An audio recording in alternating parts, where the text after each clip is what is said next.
وضعتها قالت رب إني وضعتها أنثى والله أعلم بما وضعت وليس الذكر كالأنثى وإني سميتها مريم وإني أعيذها بك وذريتها من الشيطان الرجيم.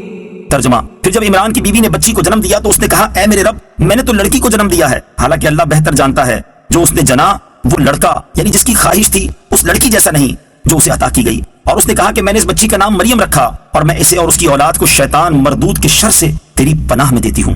فلما وضعتها، تو جب عمران کی بیوی نے بچی کو جنم دیا، چونکہ حضرت عمران رضی اللہ تعالیٰ عنہ پہلے ہی اپنے خدشے کا اظہار کر چکے تھے اور اللہ عز و جل کی قدرت کے بیٹے کے بجائے بیٹی کی ولادت ہوئی، اس پر حضرت حنا رضی اللہ تعالیٰ عنہا نے اظہار افسوس کے طور پر یہ کلمہ کہا. انہیں حسرت و غم اس وجہ سے ہوا کہ چونکہ لڑکی پیدا ہوئی ہے لہٰذا نظر پوری نہیں ہو سکے گی. آپ رضی اللہ تعالیٰ عنہا کا یہ عرض کرنا منت کے پورا نہ کر سکنے پر افسوس کی وجہ سے تھا، اس وجہ سے نہیں کہ آپ کو لڑکی پیدا ہونے کا افسوس تھا، کیونکہ یہ کفار کا طریقہ ہے. لیکن اللہ تعالیٰ نے جو لڑکی عطا فرمائی تھی اس کے بارے میں فرمایا کہ کوئی لڑکا اس لڑکی کی طرح نہیں ہو سکتا کیونکہ یہ تمام جہان کی عورتوں سے افضل ہوگی. روح اللہ حضرت عیسیٰ علیہ السلام کی ماں ہوں گی. یہ رب عز و جل کی خاص عطا ہیں. اس سے معلوم ہوا کہ بعض عورتیں بعض مردوں سے افضل ہو سکتی ہیں. خیال رہے کہ حضرت مریم رضی اللہ تعالی عنہا اپنے زمانے میں تمام جہان کی عورتوں سے افضل تھی. یہ نہیں کہ ان کا مرتبہ حضرت عائشہ صدیقہ، حضرت خدیجہ الکبریٰ اور حضرت فاطمہ الزہرا رضی اللہ تعالی عنہن سے بھی بڑھ کر ہو.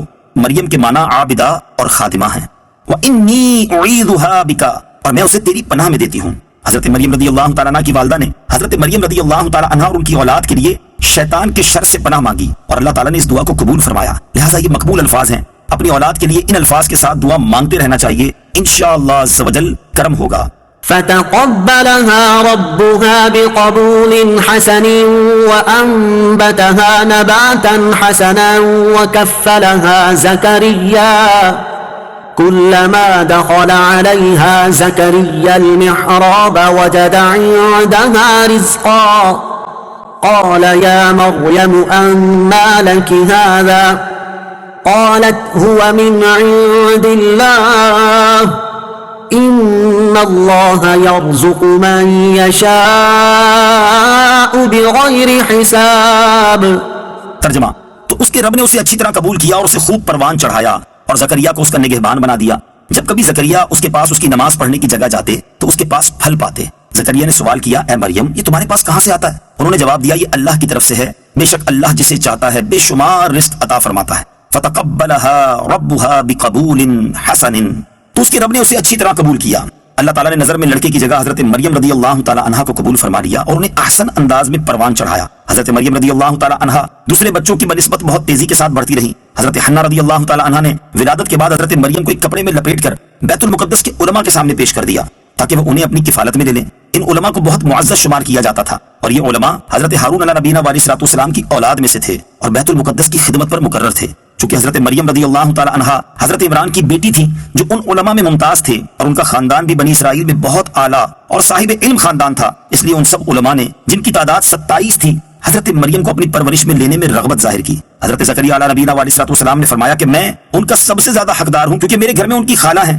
معاملہ اس پر ختم ہوا کہ قرآن اندازی کی جائے. چنانچہ قرآن حضرت زکریا علیہ نبینا علیہ السلام ہی کے نام پر نکلا اور یوں حضرت مریم رضی اللہ تعالی عنہا حضرت زکریا کی کفالت میں چلی گئیں. وجد عندها رزقا، ان کے پاس نیا پھل پاتے. اللہ تعالیٰ نے حضرت مریم رضی اللہ تعالی عنہا کو بہت عظمت عطا فرمائی. آپ کے پاس بے موسم کے پھل آتے جو جنت سے اترتے اور حضرت مریم رضی اللہ تعالی عنہا نے کسی عورت کا دودھ نہ پیا. جب حضرت زکریا علیہ نبینا علیہ السلام حضرت مریم کے پاس جاتے تو وہاں بے موسم کے پھل پاتے. ایک مرتبہ آپ علیہ السلام نے حضرت مریم سے سوال کیا کہ یہ پھل تمہارے پاس کہاں سے آتا ہے؟ تو حضرت مریم رضی اللہ تعالی عنہا نے بچپن کی عمر میں جواب دیا کہ یہ اللہ کی طرف سے ہے. حضرت مریم نے یہ کلام اس وقت کیا جب وہ پالنے یعنی جھولے میں پرورش پا رہی تھی، جیسا کہ ان کے فرزند حضرت عیسیٰ علیہ السلام نے اسی حال میں کلام فرمایا. حضرت زکریا علیہ السلام نے جب یہ دیکھا تو خیال فرمایا جو پاک ذات حضرت مریم کو بے وقت بے موسم اور بغیر ظاہری سبب کے میوہ عطا فرمانے پر قادر ہے، وہ بے شک اس پر بھی قادر ہے کہ میری بانج بیوی کو نئی تندرستی دے دے اور مجھے اس بڑھاپے کی عمر میں اولاد کی امید ختم ہو جانے کے بعد فرزند عطا فرما دے. اس خیال سے آپ علیہ السلام نے دعا کی جس کا اگلی آیت میں بیان ہے. یہ واقعہ مزید تفصیل کے ساتھ سورہ مریم آیت نمبر 2 تا 15 میں مذکور ہے. مذکورہ بالا آیت سے اولیاء کرام رحمۃ اللہ تعالی علیہم کی کرامات بھی ثابت ہوتی ہیں کہ اللہ تعالیٰ ان کے ہاتھوں پر خوارق یعنی خلاف عادت چیزیں ظاہر فرماتا ہے.